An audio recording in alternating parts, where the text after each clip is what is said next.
What's up, everyone? We are back and we are talking about something you can add on to your farming strategies just in general to make a lot more currency. And that is my favorite personal mechanic in the game, Ritual. Now, Ritual has had kind of a rough go of it for the last couple of leagues. I'd say the last 4 or 5, or basically since it first came out, to where it has not been as profitable. But the introduction of things like nameless shrines and getting the corpses and also the invitation to fight the King of the Mist have made this a million times better for currency in general, and especially when you just add it on to your other farming strategies. So make sure you hit that like button, let me know you like these farming strategies, and let's get into it. So like I said, this is going to be more focused on being an add-on strategy, so I'm not going to suggest when you do this doing the whole ritual scarab thing. I'm going to focus it more on what to look out for. But in general, I'm going to run a map at the end and show you and talk through everything. You'll have enough information where if you want to go full on ritual and do them every time in every map, you will have enough information that you can do that. I'm just not going to super focus on that for this video. Now, the tree I'm going to use an example is the one that I mainly added ritual to, and that is my brainless gold farming / scarab farming strategy. We get shrines as well. Because the thing is with ritual, there will be a big circle in front of the ritual. You'll see when I run the map. And when you sacrifice or kill enemies in that circle, it is going to reappear when you activate the ritual. And you just fight them again. Except this time, they give your favor to defer and spend money on the ritual rewards. Now, there are a handful of mechanics that this works with. For example, shrines are great. If a shrine is close enough to the ritual circle and the shrine spawns extra packs of monsters. Now, when you get the shrine, just in general, having the shrine appear will automatically put more ritual monsters in it. Once you kill them, the ritual will get more monsters. And also Legion. Even though I do not almost have respect in a Legion, I do not farm Legion, I do not like Legion. I'm not really sure why. It's just never been my thing, so I don't do it. But with this strategy, we are using the advantage of it giving us more monster packs, as in shrines. So we do take the shrines, Drawn to Power, Syncretism. We get the one that gives us a chance for a Covetous Shrine, which will give you more pack size, and I think it's, or not more pack size, more quantity, and about 20%. Rarity is about 50%, but you also take 20% increased damage, so be careful with that. But also when you get the shrine, be ready to kill stuff before it wears off. Now, if you want to look out for the Covetous Shrine so you know when you get it, just look for the icon that looks like a guy wearing a beanie that can't properly grow a beard. Alright, just look for the shrine that looks like me. Now, for the rest of the tree, again, this is just an add-on to a previous strategy I have a video on. This is the brainless strat that I have added the ritual to it, so we aren't going to go over the full tree, but just namely the nodes you should be taking for ritual, which is basically all of them.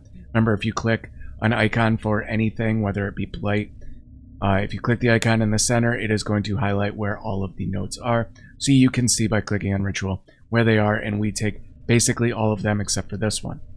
This one up here is going to give us answered appeals, which is going to give us cheaper deferment costs. They appear 50% sooner, your deferred rituals, which isn't really game-changing, but it does help. And unique monsters give 100% more tribute. In general, before any points, they give about 450, so this is going to give you 900 per unique monster. Profitable prayers, you can reroll your favors 2 additional times. Rerolls are the strongest component of this.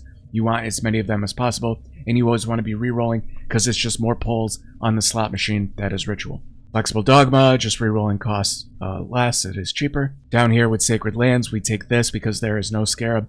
That just forces ritual, and we don't want to use the map device, so we will just spend some extra points and make it so a ritual is guaranteed with the chance, because to do that, you would need the other chance nodes, and we get those anyway on the way to the notables. Now, we are not taking arbitrary tenets because that is just stupid, and we are not taking immutable dogma because you cannot reroll, and again, that is incredibly powerful. Now, you do get 100% more tribute, so if you have a bunch of stuff deferred, even though every time you defer, the rewards get cheaper the next time they are offered, and they will always eventually come back and appear. You know, that can be helpful to clear out some extra stuff that you have. Say if you have a ton of stuff deferred, you can put in this point right here get 100% more tribute, and you'll be able to just clear out some of those saved up deferred rewards. But keep in mind, if you get a really good shrine, like a nameless shrine, while you have this, allocated, you are losing out on a ton of currency. So it is a gamble to clear your deferred rewards out quicker, but it could end up screwing you over, and you could miss out on a lot of stuff if you take this and get something good. And lastly, the tormented spirit mechanics do also work with the ritual, so I'm taking this anyway to get more gold for my brainless gold farm and just general scarab farm. This is very helpful, so taking this is a good idea as well. Now, what maps you run with this is going to be completely dependent on the current strategy you are adding ritual onto. If you are just doing straight ritual, after watching this, Mesa is a good choice because there is a chance for one of the ritual altars to appear in the boss room. So you would want to do that one first, and then once you kill the boss in the ritual, he will appear in each subsequent ritual after that, giving you an accumulative effect of tribute on the next rituals, because he will always be in the future ones. And with Mesa, he is always dead smack in the middle, and also before going into the boss room on the minimap, you can see if he's in there. Now we'll run a Mesa at the end of this, so we might be able to see that with the map I run. But in general, ping-ponging between Mesa and Dry Sea is always a decent choice, just simply because it gives you a chance to drop the Fortunate card, especially if you scry the Dry Sea map onto the Mesa map, but use whatever map you are using for your strategy, as this is a video just to add ritual on. Now, I am only clicking on the rituals for my strategies when they are one of two things. One, if they have a fence around them. That makes them a special ritual where they have 3 different options of what they can offer you. Or at least I've only found 3 in a long time. If there's some magical fourth, I'm sure you guys will let me know in the comments. 1 is you can only get divination card rewards. 2 is you can only get currency rewards. And 3, you can only get unique rewards. And this can refresh to any one of these 3 every time you reroll the ritual up to the maximum number of rerolls that you have. Now keep in mind, with ritual you can get any card. You can get any currency. You can get a mirror. For the cards, you can get a House of Mirrors. You can get an Apothecary. For the uniques, you can get any unique. You can get a Mage Blood. You can get a Headhunter. You can get a Squire. You can get anything out of these. So these are very important. And the second one is the Nameless Ritual. This is the one that gives you a invitation to fight the King of the Mist. That, at the time recording this, is worth 125 chaos. And every window of this, every time you reroll, is going to have a new invitation. So you can just defer it, reroll it, defer another one, reroll it, defer another one. You can get, I believe, up to 5 of these invitations. Maybe it's 4. Either way, we are talking multiple divines just from that. Not including the corpses that you can get. Something like a Perfect Tiger, which gives the haste aura and is worth about 7 to 8 divines just for the corpse. Get a Perfect Warlord, which is 1 divine right there. Go through it. If it says perfect of any corpse, you're going to want to price check it, see if it's worth deferring, and then eventually getting in the future. Alright, so let's run a map. I'm going to run a Mesa for the reasons I explained earlier. Going to chisel it up. Now remember, now you can chisel when they're either blue or yellow. They will still get 5% quality apiece. So no matter what, it's always 4 chisels to get 20% item quantity and quality, and that is very important. I'm going to Alk, and of course it rolls the 1 mod this build cannot do. That is better. So we're just going to run this. I will talk about the scarabs later, but since we're not taking every ritual, I don't suggest always taking them, even though 2 of them are only 1 chaos. So you technically could. It is not 100% necessary. I'm going to run it with just the increased quantity of items found in this area. Since I'm doing my brainless strat, that doesn't really require anything. There is no scarab that forces ritual, so that is why we took the Atlas passives to force ritual. It is not really worth it to always be taking this if you can force the ritual, but even though I don't know how much it is on the map device, that is always an option to force it by using the map device option. So with Mesa specifically, when we get in here, Mesa is a large circle, and then in the middle is a smaller circle with the boss in the dead center. So now that we have ritual in our maps and it is guaranteed, I am going to, and you can see the icon right there, I'm going to check the boss room. This is the boss room right in the middle. You can see there is a ritual icon in there, which means there is a ritual in there. That is great.